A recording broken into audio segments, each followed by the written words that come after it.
అంబావిలాస్ వెలుగుల్లో రాజసత్తా గర్వంగా నిలిస్తే చాముండి పర్వతం మీద నుండి భక్తి చరిత్ర ఒకే పటంలో కనిపిస్తాయి.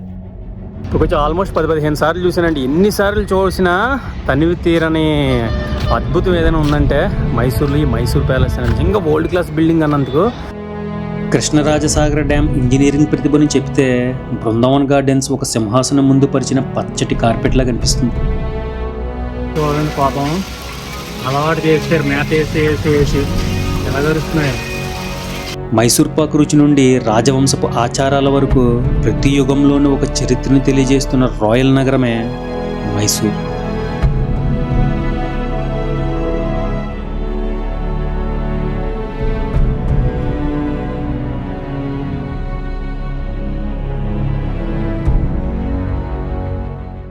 హాయ్ ఫ్రెండ్స్, ఈ వీడియోలో మీకు మైసూర్లోని కొన్ని హిస్టారిక్ ప్లేసెస్ని అయితే చూపించబోతున్నాను.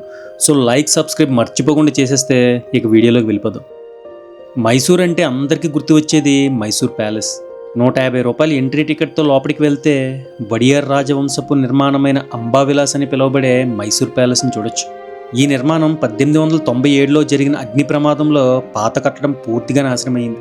తరువాత 1912లో కొత్తగా నిర్మించబడిన ఈ ప్రస్తుత మహల్ ఇండో సరసైనిక్ శైలిలో నిర్మించబడింది. ఈ శైలిలో హిందూ, ముస్లిం, రాజ్పుత్ మరియు గోతిక్ ఆర్కిటెక్చర్ మేళవింపు కనిపిస్తుంది. కొంచెం ఆల్మోస్ట్ 10-15 సార్లు చూసానండి. ఎన్నిసార్లు చూసినా తనివి తీరని అద్భుతం ఏదైనా ఉందంటే మైసూర్లో ఈ మైసూర్ ప్యాలెస్ అని నిజంగా వరల్డ్ క్లాస్ బిల్డింగ్ అన్నందుకు ఎక్సలెంట్ అండి. ఇది ఆర్కిటెక్చర్ ఇంకా లోపల చూపిస్తాను. లోపల చూస్తే మీరు ఇంకా స్టన్ అయిపోతారు. ఇంతకుముందు చూడలేని వాళ్ళు చెప్తున్నాను. ఒక్కసారైనా విజిట్ చేయాలండి మైసూర్ ప్యాలెస్ని. ఎందుకంటే లోపల ఉన్న ఇన్ఫ్రాస్ట్రక్చర్ అదిని ఆల్మోస్ట్ 1000 సంవత్సరాల క్రితం నుంచి కలెక్ట్ చేసిన ఇన్ఫ్రాస్ట్రక్చర్ మొత్తం లోపల ఉంటుందండి. ఒకసారి లోపలికి వెళ్దాం, చూపిస్తాను. మొత్తం లోపల విజువల్స్ ఎక్సలెంట్ కనిపిస్తాయి. ప్యాలెస్లోకి అడుగుపెట్టగానే ముందు కనిపించేది రాజవంశానికి సంబంధించిన కొన్ని పాత బొమ్మలు, శిల్పాలు మరియు దసరా వేడుకల్లో ఉపయోగించిన అలంకార వస్తువులు ప్రదర్శనలో ఉంటాయి.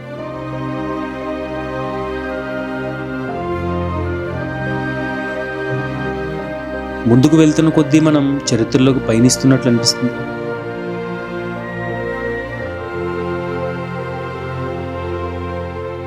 ఈ కళ్యాణ మండపం నేను కనిపిస్తుంది సరే. అప్పుడులో రాజులు ఇందులో మ్యారేజ్ చేసుకునేవారు అన్నమాట. అందరూ ఎలా చేయట్లేదు. ఇది ఒక అద్భుతమైన గ్లాస్ డోమ్తో నిర్మించబడింది. నేలపై ఉన్న మొసాయిక్ టైల్స్, పీకాక్ డిజైన్స్ మరియు రంగురంగుల గాజు పైకప్పు ఈ మండపాన్ని ప్రత్యేకంగా నిలబడతాయి. ఇదిగో ఈయనండి కృష్ణరాజు వడియార్ అంటే. ఈ ప్యాలెస్ని కట్టించింది ఇతనే. ప్యాలెస్ గోడలపై మైసూర్ పెయింటింగ్ శైలిలో వడియార్ రాజుల చిత్రాలు, ముఖ్యంగా రాజా రవివర్మ శైలిలో ఉన్న చిత్రాలు సందర్శకులను ఆకట్టుకుంటాయి. దసరా ఊరేగింపుల పాత చిత్రాలు కూడా గ్యాలరీలో ఉంటాయి. ఈ చిత్రాలను చూస్తున్నప్పుడు ఆ కాలం ఇంకా సజీవంగా ఉందా అనిపిస్తుంది. ఇదిగోండి, ఇది క్రీడా మైదానం అన్నమాట. వీళ్ళకి సెంటర్లో ఉంది మాల్. అప్పట్లో లిఫ్ట్ ఉండేది వీళ్ళకి. లిఫ్ట్ క్లోజ్లో ఉంది ఇప్పుడు. ఇప్పుడు చూడండి, ఏనుగు దంతాలు ఒరిజినల్ కనిపిస్తుంది. చూసారు, ఏనుగు దంతాలు తయారు చేసిన ఫోటో ఫ్రేమ్ అన్నమాట. అవన్నీ వెండివే చైర్స్. ఇవి అద్దం, అవన్నీ ఒరిజినల్. ఈ అద్దం కూడా అప్పటి కాలం నాటివే. తలుపులు హైలైట్. తలుపులు మాత్రం మామూలుగా ఏమంటే రోజు తయారు చేసిన తలుపులు ఎక్సలెంట్ కనిపిస్తున్నాయి.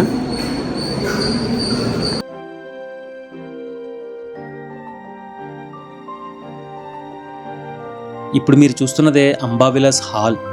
ఇక్కడే రాజు విదేశీ ప్రతినిధులను కలుసుకునేవారు, ముఖ్య రాజకీయ సమావేశాలు నిర్వహించేవారు, ప్రత్యేక రాజ్య వేడుకలు కూడా జరిపేవారు ఇక్కడే.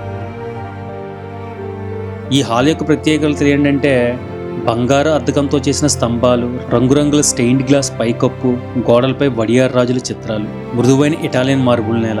ఇక్కడ నిలబడి చూస్తే రాజసత్తా ప్రతాపం స్పష్టంగా కనిపిస్తుంది.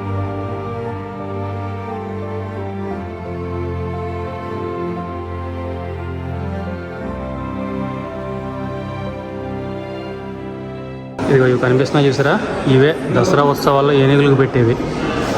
ఇవి సంవత్సరం అంతా ఉంటే కరెక్ట్ దసరా టైంలో తీస్తారన్నమాట వీటిని బయటికి. మైసూర్ని ప్రపంచ పటంలో నిలిపింది వడియార్ వంశం. 14వ శతాబ్దం నుంచి ఈ వంశపాలన ప్రారంభమై మైసూర్ని సాంస్కృతిక రాజధానిగా తీర్చిదిద్దింది.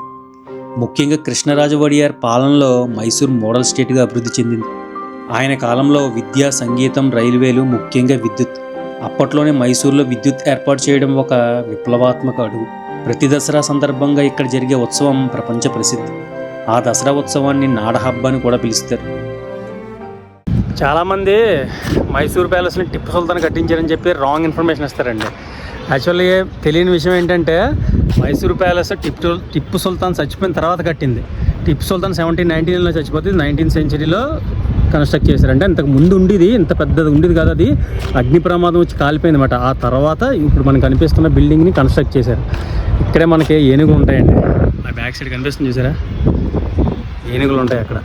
అవి దసరా టైంలో ఊరేగిస్తారు అన్నమాట మొత్తం మైసూర్ సిటీ అంతా. దసరా అంటే మైసూరే. ఈ ప్యాలెస్ కొద్దిగా లైట్ ఫెయిల్యూర్ అయితే, అంటే ఈవినింగ్ టైంలోనే మొత్తం బల్బులు అన్నీ పెడితే అవి రెడ్ కలర్లో ఏం కనిపిస్తుంది తెలుసా బిల్డింగ్ మొత్తం. ఆల్మోస్ట్ 1,08,000 బల్బులు ఉన్నాయంట ఈ మొత్తం ఈ ప్యాలెస్కి మొత్తం పెట్టినవి. అది ఈవినింగ్ టైంలో ఆన్ చేస్తారండి, అప్పుడు కనిపిస్తుంది ప్యాలెస్. బాబా అవి 100 వాట్ బల్బ్స్ ఉంటాయి కదా రెడ్ కలర్వి, అవి సూపర్ కనిపిస్తుంది ఆ టైంలో బిల్డింగ్.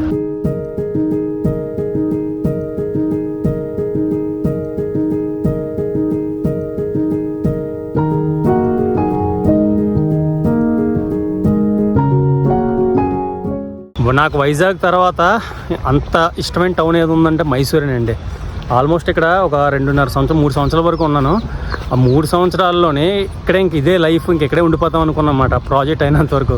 వన్స్ ప్రాజెక్ట్ అయిపోయిన తర్వాత వేరే చోటుకి వెళ్ళిన తర్వాత అప్పుడు తెలిసింది, అంటే ఇంటి దగ్గర ఉన్నంత ఫీలింగ్ ఉండేది అన్నమాట ఇక్కడ ఉన్నప్పుడు. ఎందుకంటే ఇంకా ఆల్మోస్ట్ సేమ్ వైజాగ్ లాగా ఉంటుంది, ఒక బీచ్ ఒకటి తక్కువ అంతే. క్లీన్గా ఉంటుంది, ఫుడ్ సేమ్ దొరుకుతుంది, మంచి మంచి టూరిస్ట్ ప్లేసెస్ ఉన్నాయి. మైసూర్ ప్యాలెస్కి ఎప్పుడు పడితే అప్పుడు వచ్చేస్తూ ఉంటాను. ఇక్కడ గూగుల్ మ్యాప్ లేకుండా తిరిగేస్తాను అనమాట మైసూర్లో. అంత బాగా నాకు అలవాటు అయిపోయింది మైసూర్ అప్పుడు ఉండేటప్పుడు. మెయిన్ ఏంటంటే అండి, మైసూర్ అంటే మీకు టూరిజం అండి, భయంకరమైన టూరిజం. వీళ్ళు ఎలా ప్రమోట్ చేస్తారు తెలుసా మైసూర్ని టూరిజం పర్పస్లో. ఎంతమంది ఫారినర్స్ వస్తారంటే బాబోయ్. చాముండి హిల్స్ ఉన్నాయి చూసారా, అక్కడికైతే వెళ్తారండి ఫారినర్స్. ఇంకా మైసూర్ ప్యాలెస్ నుంచి చెప్పవసరం లేదు. ఇవే కాకుండా ఇంకా మంచి మంచి ప్లేసెస్ ఉన్నాయి, మ్యాక్స్ అవి చూపిస్తాను. మైసూర్ నగరంలోని రోడ్లన్నీ చాలా విశాలంగా, ఇరుపక్కల పచ్చదనంతో చాలా అందంగా కనిపిస్తుంది.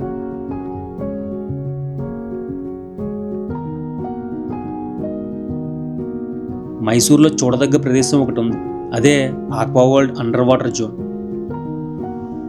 300 రూపాయల ఎంట్రీ టికెట్తో లోపలికి వెళ్ళొచ్చు. మైసూర్ ప్యాలెస్ లాంటి చారిత్రక ప్రదేశాల మధ్యలో ఇలా ఒక ఫన్ ప్లస్ ఎడ్యుకేషన్ కలయిక చాలా అరుదు.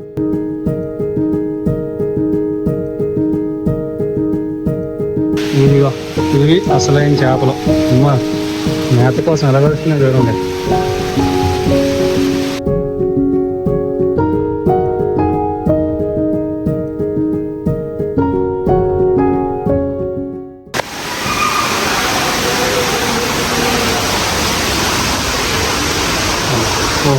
ఇక్కడ చూడండి ఎలా ఉందో. బా చేపలు.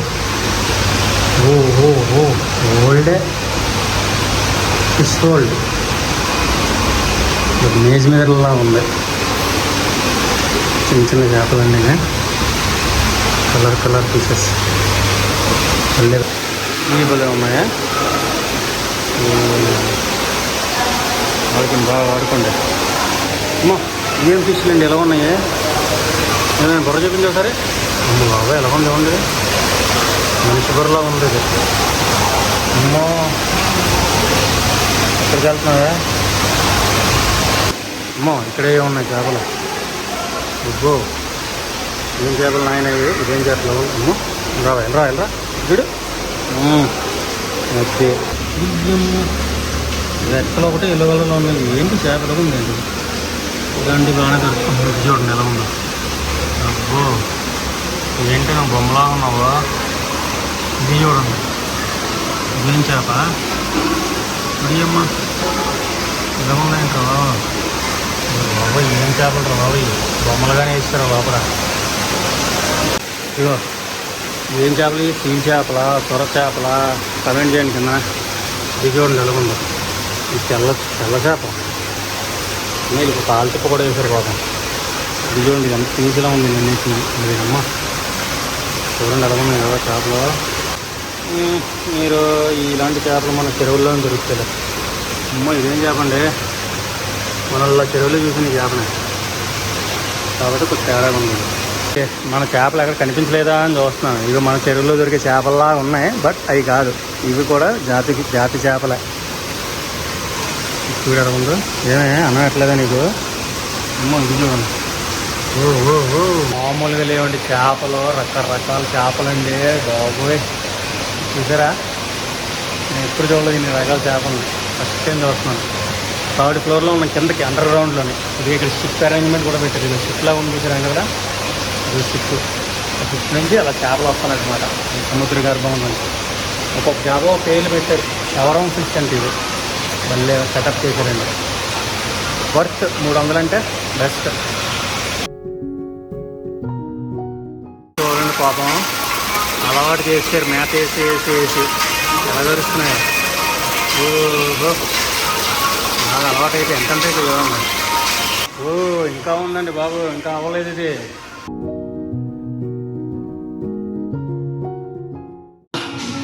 ఎక్వేరియంలో ఉన్నాను. చిన్న చిన్న చేపలు ఎలా ఉన్నాయి చూడండి. బాగా చిన్న చేపలు కదలలేదు, వెళ్ళలేదు, అలా ఉన్నాయి, బొమ్మల్లాగా ఉన్నాయి. ఇంతకుముందు వచ్చిన అసలు చేపలకి కదా ఇక్కడ, ఇప్పుడు ఎక్సలెంట్గా కనిపిస్తుంది. ఇక్కడ చూడండి, ఇంకానే ఏదో సముద్రంలో ఉన్నట్టు మొరగ. లైటింగ్ పెట్టారు మాట, పైన సూర్యుడు మనం పడుతున్నట్టు, మా అండర్ గ్రౌండ్లో ఉన్నట్టు. చూడండి ఎక్కడ ఉన్నాయి చేపలు, పెద్ద చేపలు ఉన్నాయి ఇక్కడ. చేపల గుంపు చేపలు ఉంది. మరి ఏం చేస్తున్నావు నువ్వు? గ్లాస్ తింటున్నావు అంటే అమ్మడి చెప్పి ఇలా భలే ఉంది.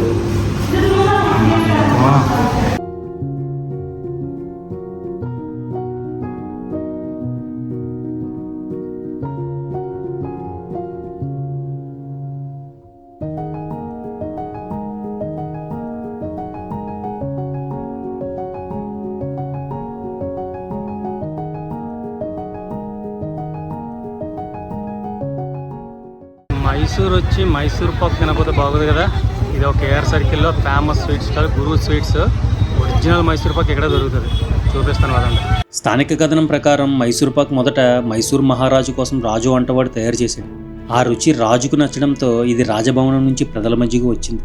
ఆ అసలు రెసిపీని కొనసాగిస్తూ వచ్చిన షాపులలో ఈ గురు స్వీట్స్ మార్ట్ ప్రసిద్ధి చెందింది.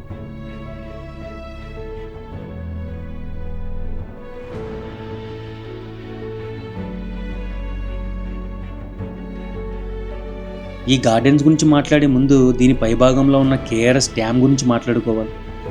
దాదాపు 100 సంవత్సరాల క్రితం నిర్మించబడింది ఈ డ్యామ్. 1900 సంవత్సర ప్రారంభంలో మైసూర్ రాష్ట్రం వరదలు, ఎండలతో, అలాగే రైతులు నీటి కొరతతో ఇబ్బంది పడేవారు. అప్పుడే మైసూర్ మహారాజు కృష్ణరాజ వడియార్ ఒక పెద్ద నిర్ణయం తీసుకున్నారు. కావేరీ నదిపై ఒక మహా ఆనకట్టను నిర్మించాలి. ఆ కలను నిజం చేసిన మహానుభావుడు భారతదేశ ప్రసిద్ధ ఇంజనీర్ మోక్షగండం విశ్వేశ్వరయ్య గారు.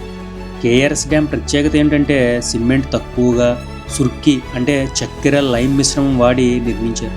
ఆ కాలానికి ఇది ఒక ఇంజనీరింగ్ అద్భుతం. ఈ డ్యామ్ దిగువ భాగంలోనే ఉంటుంది బృందావన్ గార్డెన్స్. కృష్ణరాజసాగర్ డ్యామ్ నిర్మాణం పూర్తయ్యాక ఆ ప్రాంతాన్ని పర్యాటక కేంద్రంగా మార్చాలనే ఆలోచన వచ్చింది. మైసూర్ రాజవంశపు కాలంలో తోటల నిర్మాణం ప్రారంభమైంది. డ్యామ్కు ప్రధాన రూపకల్పన చేసిన మోక్షగండం విశ్వేశ్వరయ్య విజయంలో భాగంగా నీటి వినియోగంతో అందమైన ఉద్యానవనం సృష్టించారు.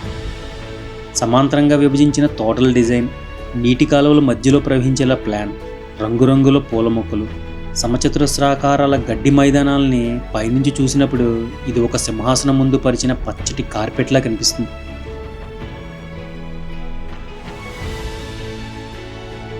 మొత్తానికి బృందావన్ గార్డెన్స్కి వచ్చాం చాలా రోజుల తర్వాత. 100 రూపీస్ అంటే టికెట్ అండి, కానీ చాలా బాగుంటాయండి. మొత్తం గార్డెన్స్ చాలా పెద్దది. పక్కన డ్యామ్ ఉంది కదా, ఆ డ్యామ్ బాల్ బ్యాక్ సైడ్, ఆ డ్యామ్ బాల్ కింద ఉంటుంది. చాలా పెద్దదండి. ఇంకా ఆల్మోస్ట్ కర్ణాటక మూవీ షూటింగ్స్ అన్నీ ఇక్కడ జరుగుతాయి. అప్పుడు ఎర్లీ స్టేజ్లో చాలా షూటింగ్ జరిగామాట ఈ ఏరియాలోనే. మొత్తం నైట్ అయితే లైటింగ్తో సూపర్ ఉంటుందండి ఏరియా మొత్తం, మామూలుగా ఉండదు. అప్పుడు ఎప్పుడు మా ఫ్రెండ్స్ వచ్చినా, ఫ్యామిలీ మెంబర్స్ వచ్చినా ఇక్కడికే తీసుకొచ్చేవాడిని. ఇంత పెద్ద పార్క్ ఎలా కన్స్ట్రక్ట్ చేశారంటే, ఈ పైన అదిగో డ్యామ్ ఉంది కదా, కేఆర్ఎస్ కృష్ణరాజసాగర్ డ్యామ్ ఉంది కదా, అంత పెద్ద డ్యామ్ ఉంది కాబట్టి ఆ డ్యామ్ వాటర్ని ఇలా డైవర్ట్ చేసి ఇక్కడ టూరిజం పర్పస్లో ఎప్పుడో ముందు చూపుతో కన్స్ట్రక్ట్ చేశారు దీన్ని. అంటే ఆలోచించండి, టూరిజం మీద వీళ్ళకి ఎంత పట్టు ఉందన్నది. అది అందుకే టూరిజంని నెగ్లెక్ట్ చేయొద్దు అని చెప్తాను. ఫారినర్స్ కూడా వస్తున్నారంటే ఆలోచించుకోండి. బృందావన్ గార్డెన్స్ అనేక భారతీయ సినిమాల్లో కనిపించింది. అందుకే చాలామంది దీనిని ఫిల్మ్ గార్డెన్ అని కూడా అంటారు.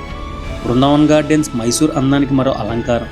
రోజంతా చరిత్ర చూశాక సాయంత్రం ఈ తోటల్లో నడిస్తే మనసు ప్రశాంతంగా మారుతుంది. మైసూర్ నగరాన్ని పైనుంచి కాపాడుతూ నిలిచే పవిత్ర పర్వతం ఒకటి ఉంది. అదే చాముండి హిల్స్. పురాణాల ప్రకారం మహిషాసురుడు అనే రాక్షసుడు ఈ ప్రాంతాన్ని పాలించాడని చెబుతారు. అతన్ని సంహరించింది దుర్గాదేవి. అందుకే ఈ ప్రాంతాన్ని అప్పట్లో మహిషూరు అని పిలిచేవారు. కాలక్రమేణా మైసూరుగా మారింది. ఈ కొండపై ఉన్న ప్రధాన చాముండేశ్వరి ఆలయం 12వ శతాబ్దం నాటి చరిత్రకు నిల్వెత్తు సాక్ష్యం. మైసూరు వడియార్ రాజులు ప్రతి ముఖ్య వేడుక ముందు చాముండేశ్వరి దేవిని దర్శించుకునేవారు. మైసూర్ దసరా సమయంలో ఆలయానికి ప్రత్యేక ప్రాముఖ్యత ఉంటుంది. చాముండి హిల్స్ మైసూరుకు ఆధ్యాత్మిక హృదయం. ప్యాలెస్ రాజసత్తా అయితే చాముండి హిల్స్ దైవసత్తా. మైసూరు వెళ్ళి ఈ కొండపై నిలబడకపోతే ఆ నగరాన్ని పూర్తి స్థాయిలో అనుభవించలేరు.